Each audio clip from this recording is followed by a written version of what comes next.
when I was in school, I had a very hard time. I wasn't good at sports, so I was always chosen at the very last. Um, I had no friends in the third grade. I used to walk alone and talk alone, and so basically that resulted in bullying, and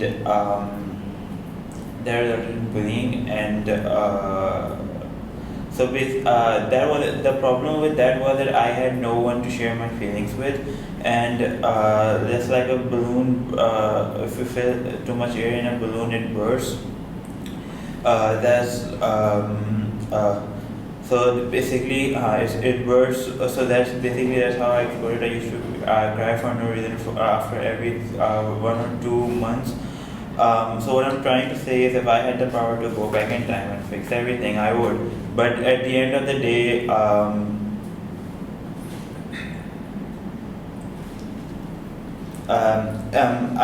right. I would, but right, I would, but I don't.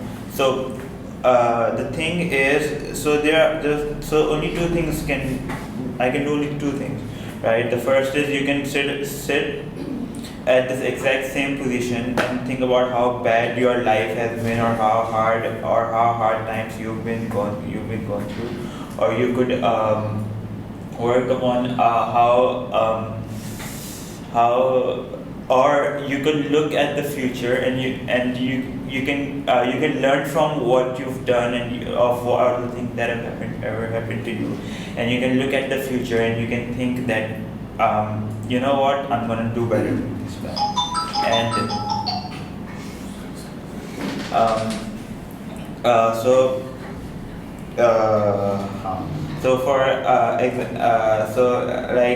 for example, when I was growing up, I had a really good interest in computers. So one of Steve when Steve Jobs founded Apple, he made a product known as the Apple. His first two products were really successful, but the third product he made was the Apple III. Right? It failed miserably. It failed so bad that it eventually led him to losing his own company.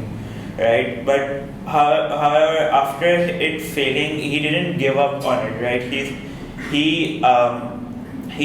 I mean, it was sad. He created his own company, and now he's not even now he's not even the CEO of it.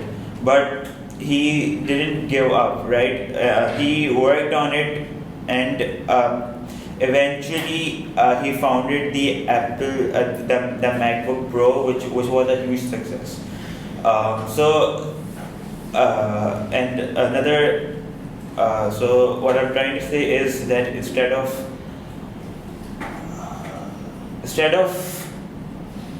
thinking about our failures and everything that has ever happened to us, we should look at the future and be ready for whatever is about to come. Thank you.